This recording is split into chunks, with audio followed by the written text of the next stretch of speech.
This is KUGAN CASSIUS for IFL TV, proudly sponsored by Everlast. I'm joined in a bedroom here, not like that obviously, with Tony Bellew. Definitely not like that, Cougs. No, not your type obviously.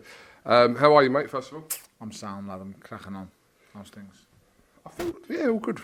Thank you for asking. I feel like Chisora was on the verge today. He was on the verge. If it, don't know, played it a little bit different way, it could have been a different situation. Bit of a pull and a push. You can all have a pull and a push. I just worry about it because once he goes, and there's no getting him back. So you've just got to. Kubrat's playing with fire at the minute, and he thinks it's a bit of a laugh and a joke matter, but when a slap or a punch gets thrown, there's no going back then. And everyone's getting fined and everyone's in trouble, so we don't need that. We knew that about you. We knew that part of your kind of preparation during a fight week, whether you like to admit it or not, was to kind of feel that kind of emotion during the fight week. You've said it to me before about getting into the opponent's head, but also kind of firing yourself up. And Chisora has been like that, but over the last sort of few fights, he has had a different bit of a mentality around that. All depends on the opponent. All depends on the opponent, especially for me. For Derek as well, I think. You get a little bit wiser with age and you mature a little bit more and you care less what gets said or what people think, and I think that's the point he's at the minute. But once you start putting hands on each other and probing with the heads back and forth, it's getting there. So you've got to be very, very careful. Tomorrow has to be handled. Who pissed you off more in a fight week in your career? In a fight week? I don't really know. I think I pissed myself off. Good answer. I don't know. I don't remember anyone really getting to me, but Hey? the thoughts of them. No, David never ever. The only one time he got to me was speaking about before the first fight. That was the only time he got to me, and I went up to this bedroom, this actual room, sat down, had a little word with myself, and an hour later I was perfectly fine. But I couldn't believe what he said and what he was saying. But I thought that's his last throw of the dice. He's now finished. He's used as the worst he could possibly say to me. So yeah, after that, he never ever got to me, mate. It's just I was able to get to him so easily, but it's Scousers in it. You know, you're never going to get a Cockney out doing a Scouser with a bit of banter. It's just never going to happen, ever. So that's just the way it goes. Tony, right, let's jump straight into it. Are you picking Derek to do this? It's we're looking at it as like if Derek doesn't win, etc. But the losses on Derek's record kind of suggest that Derek will be done when Derek feels like he's done. So, but for Derek's career and where he is now, Pulev, the rematch was from, 6-7 years ago, whenever it was. But do you believe he can do it? Well, right now he's classed as a glorified gatekeeper. He only gets beat by the best and former world champions usually. And if guys have beat him who aren't in that bracket, they've usually tended to like. He never ever lost that Robert Alenius fight, not a chance. But then, you know, he has lost to Joseph Parker, former world champion, Vladimir Klitschko. They're all former world champions. So, but once you start losing someone like Kubrat who hasn't been a world champion and is a contender himself, you'd have to think about it. But it's not my place to tell Derek to quit. It's his own. That's going to come down to his wife and his family and go home and suggest it. But right now he's fully invested and he's ready for Saturday night. Are you working Saturday night? Yeah, 100%. I don't enjoy emotionally. Emotionally, I'll be exhausted. But yeah, I don't like watching him fight. I don't enjoy it. I know he's getting hit no matter what. Derek can't make fights easy. It's only going to go one way, hard night's work. He's getting hit. He's going to take an awful lot of smacks. So yeah, I'm not going to enjoy watching that. And from a selfish perspective, I wish he didn't do it, but he loves it. And who am I to tell him he can't? And he shouldn't, you know. So it's up to him, and he's a grown man. He's big enough and ugly enough to look after himself. I'll be fall asleep. Sorry, mate. It's not your fault, mate. It's mine.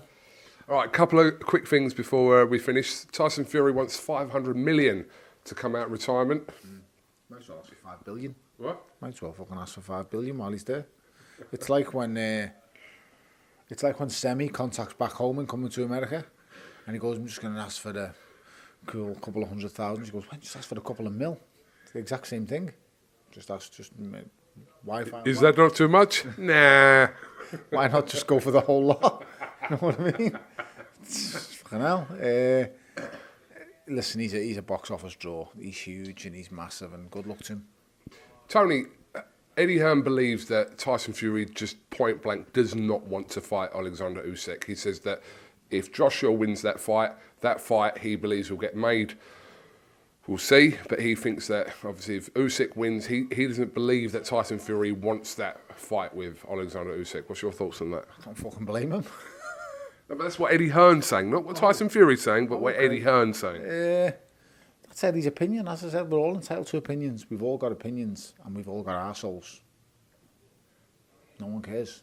So you'll soon see. I mean, the kind of writing is on the wall because he was offered the Usyk fight and he declined it without having a warm-up. I think it was his understanding. That's what I was told. So Usyk wants to fight him, and Usyk agreed to fight him, and then it was him who said no to Usyk. So that's from what I've been led to believe. So how true and how correct it is, I don't know, but I don't involve myself with other people's business, mate. It's none of my business. Good luck to him. I only wish him luck. Are you confident or not confident that AJ can do this on August the 20th in Saudi Arabia? He is more than capable of beating any heavyweight in the world. He has all the attributes and has the physical ability to beat anybody. He's just got to understand and know and believe that himself. He has the best of him is good enough to beat anyone. He just has to be willing to go to the places that he's gone to in the past. And I wouldn't say belief is a thing, because I believe, well, I do know he does believe he's going to win, but it's carrying that to the ring, that same thought process, that same belief, and following through with your plan. It's one thing saying it, it's another thing preparing it, but it's a whole different ball game trying to do it. Robert Garcia will be in Joshua's corner, alongside obviously Angel Fernandez. But what will that do for Joshua's confidence? Someone experienced as Robert Garcia, what kind of difference will it make a difference? Change is sometimes as good as a break. We'll see. He had a fantastic coach in Robert McCracken, an amazing coach. Robert Garcia is an amazing coach. Two world-renowned coaches. Coaches who create fighters from scratch.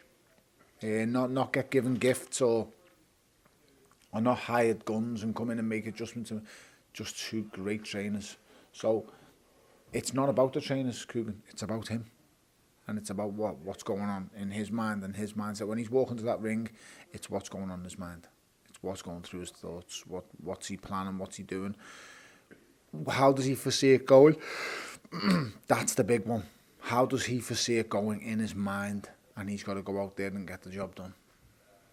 You are a backer of the Brit in these kind of fights. But in this situation, for someone that's been in the ring with Alexander Usyk, all right, at cruiserweight, but you've been in there, you know firsthand how good Usyk is. Is it when we started trading punches, we were definitely heavyweights, and I only know too well. But of course, I said before, and I'll say again, Anthony Joshua has got the capability to beat any heavyweight in the world. It's just a matter of him going out there with the same mindset that he's had in the past. Can he trigger that again? Can he get back to that mindset that he once had of being the contender, of chasing the goal, chasing the glory, chasing the prize? It feels like, it's been different mindset changes throughout camps and throughout fights. Just needs to get back to that mindset that he goes in the ring with against Dillian White. This is a fight, mate. We're having a fight. This is not a boxing match. We're having a fight. So if he can get to that mindset and that approach, I definitely think he's capable. Okay, Tony Bellew, appreciate your time as always. We look forward to Saturday night. We're hoping Derek Chisora, is victorious. Live on the Zone if you're not at the O2. Have you got anything else you'd like to say? Keep watching IFL TV. Always a pleasure. Selling all your players, aren't you? Fuck off, that's enough. Welcome, Team Everlast, to the Team Everlast Fitness app.